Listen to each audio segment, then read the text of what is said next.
Magandang buhay mga kapatid, welcome back pong muli sa ating channel. Ngayong araw po ay mag-change oil po tayo ang XRM125 ni tatay. Huling change oil natin last year, so isang taon. Kasi bihira na naman ito magamit para ma-maintain po natin yung good quality ng engine niya. Yung magandang hatak, yan. Yun po. Ito po sa ilalim. Tatanggalin po natin ito. Yan. Size 17 mm. Ang gagamitin po natin na langis ay itong 10W-40 synthetic base.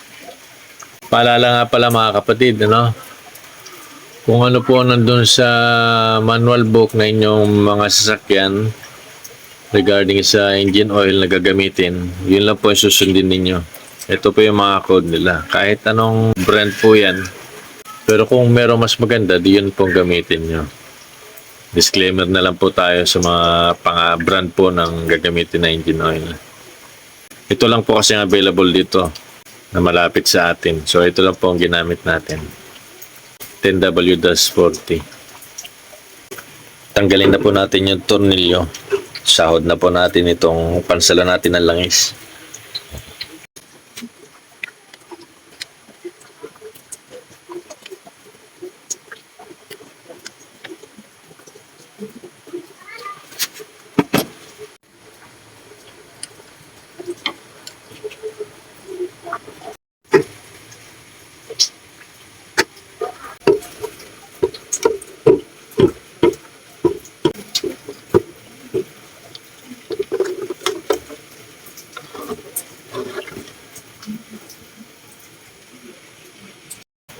Ito na po.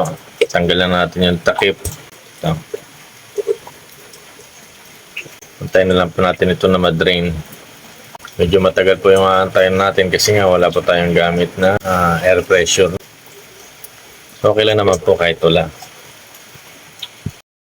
Pagkatapos po natin i-drain ito mga kapatid, babalik po natin yung takip niya. Maglalagay tayo muna ng bagong langis. I-washing po muna natin kasi matagal po ito na bago napalitan ang langis. Matagal din po ito na hindi natin na washing. So gagamit din po tayo ng langis na pang-washing sa kanya. Yung tira ng nakaraan. Kunti lang po ilalagay natin tapos ispanda rin natin para mahalo yung mga tira-tirang langis dito. Tapos saka natin i-drain ulit.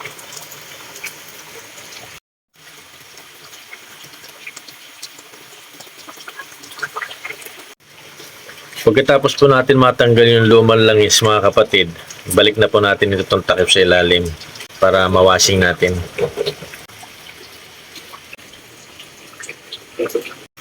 Pagkatapos natin maibalik yung takip po sa ilalim, salinan po natin ng langis.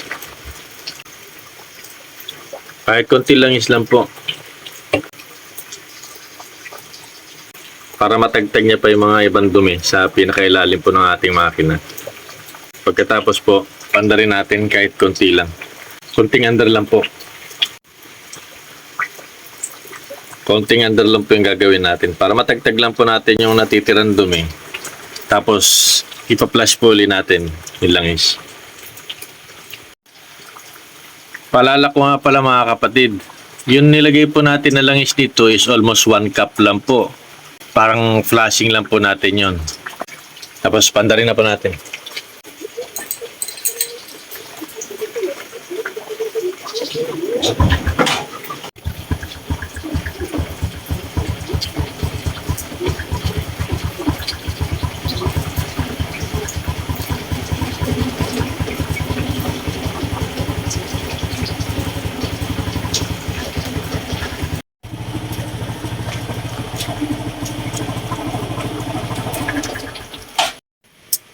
Tanggalin na po natin ulit yung takip para ma-flush na natin yung ginamit natin na pang flushing.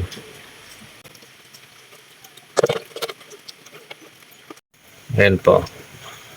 Maganda yung langis natin yung pinasok natin kanina pero kita mo ngayon marumi pa rin. May kasamang dumi. Ayan.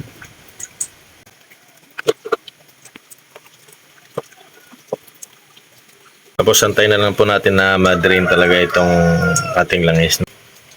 Dahil wala po tayong magamit na air pressure, meron po tayo rito isang gagamitin.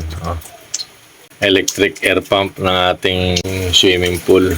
Yun po yung gagamitin natin dito na pangbuga. Improvise lang po mga kapatid. Try natin kung gagana po.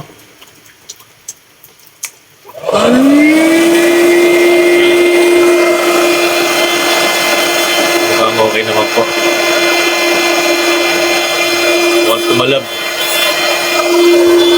Malaking tulong na rin po ito mga kapatid.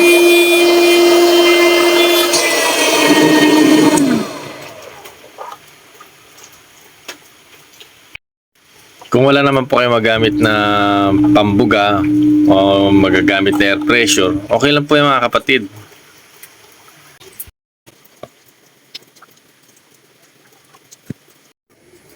Balik na po natin yung takip niya mga kapatid. Nalinis na rin po natin. Ayan.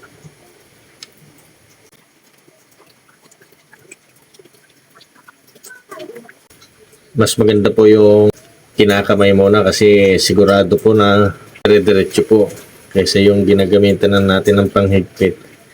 Hindi natin nararamdaman na wala na pala sa line yung mga groove niya.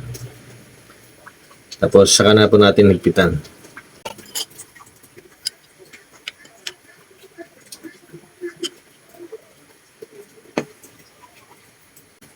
Ang paghigpit po mga kapatid, yung hindi po tayo ngingiwi.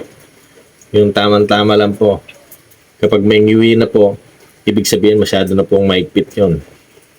Ito na po siya. Mahigpit na po. Magsasali na lang po tayo ng langis. Paalala ko mga kapatid, doon sa user's manual po, ang ating mga sasakyan, check nyo po kung ilan yung capacity ng engine oil na ilalagay nyo po sa makina ninyo. Dito po sa XRM125, bali 900 ml lang po ang magagamit natin, hindi po buong 1 liter. 900 ml lang po ang ikakarga natin.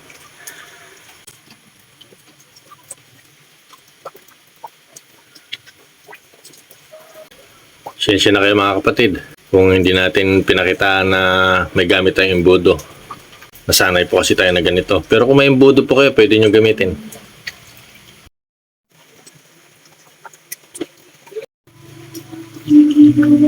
Okay na po mga kapatid. Balik na po natin yung takip.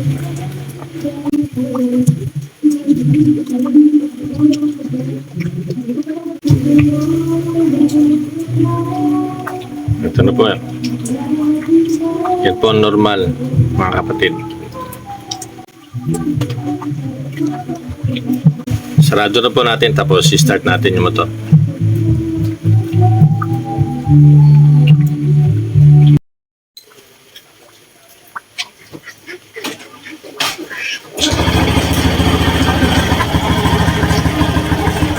Yan po, okay na po siya mga kapatid.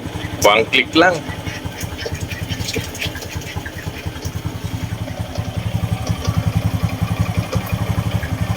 Paano mga kapatid? Hanggang dito lang po muna tayo. Sana nakatulong po ang video na ito sa inyo.